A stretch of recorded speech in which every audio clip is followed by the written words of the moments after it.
Oh. So I just hiked up the hill. A couple hundred yards is all, but it's pretty steep. If you get on Google Earth, around mile marker 40 on the highway, which is between Sulphur Campground and, is it Beaver View or Hayden? I can't remember which one is closest. Look on the west side of the road, you'll see a big white anomaly on it. Some maps have it marked as prospect, some don't. Google Earth doesn't. But when you get there, hike up the hill a couple hundred yards and a little bit north, and you will run into these old buildings. They're stone, they do have some cement on them. So I don't know if they were rebuilt or if they're really, really ancient. My belief is, and you can see in here, there's just dirt between the rocks, but give you some sort of guide there. They're a couple feet thick. I think they're smelters. There's a lot of gold activity up here. So you can just barely see the back wall of this one, and then up here, I'll get another shot of this one, is a second one.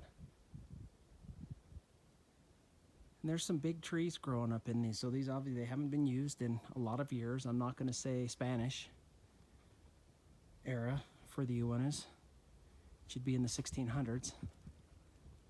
But they're early. And they're kind of cool. A friend of mine told me about these, gave me a general idea how to find them. They're not hard to find if you look. So let's go look. Oh, let's go look at the other one.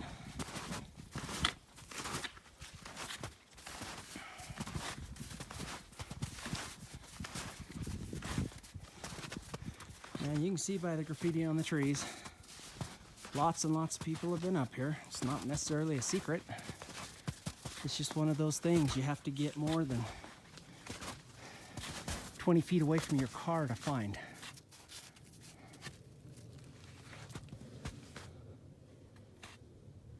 So there's my dog in perspective. That's got to be 30 feet long, 15 wide, something along those lines.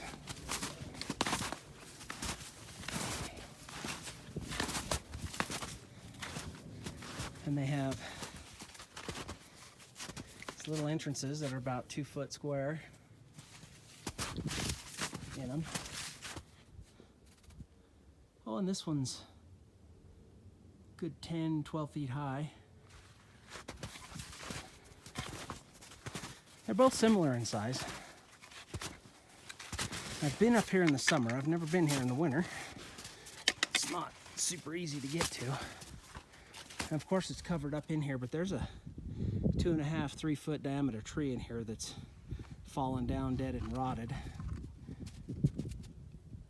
It's covered up by the snow now.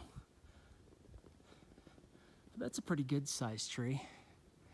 So this has been around for a long time. I figure a 2.5 foot tree growing to its size and falling down and rotting, how long would that take? Because these are at least that old. Plus the buildings had to have collapsed in order for that tree to grow in there. So plus that old. But they're pretty cool. So get off the road every now and then and look around. You'll be amazed at what you can find. So I don't always bring a big stove and stuff to cook. Today I showed you earlier, I just brought some bannock bread and a couple cheddar dogs.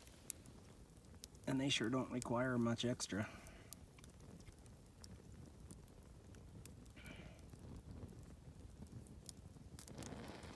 They've been in my pack all day long, so they're not overly cold.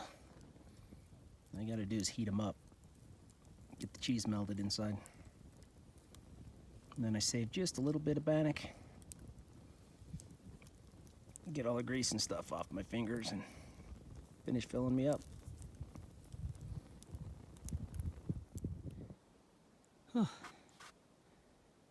of breath. So I just hiked up this hill. There's the view of the bigger one from above.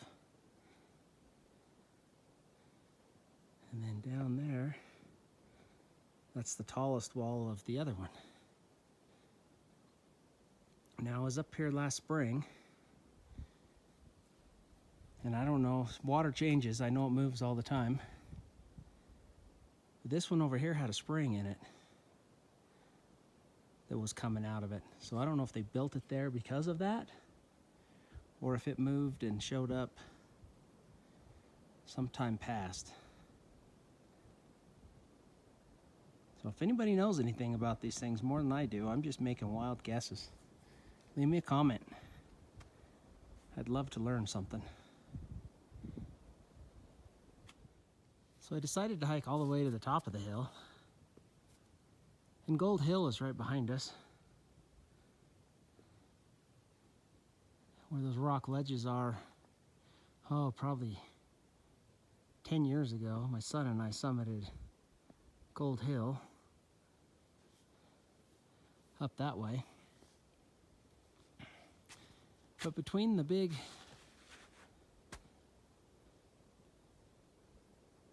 I don't know what even to call it, the white anomaly I told you about, if you look on Google Earth, somebody's taken a cat, my guess is the Forest Service,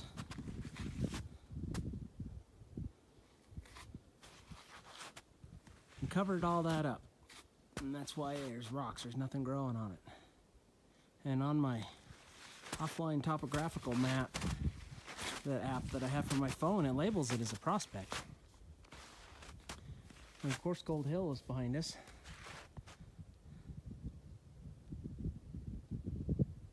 So there was definitely some prospecting going on in this area.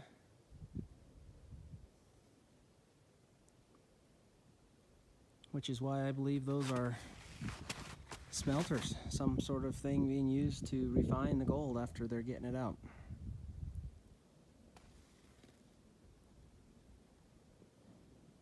Man, what a beautiful day. I can't get over it. It's got to be 50 degrees.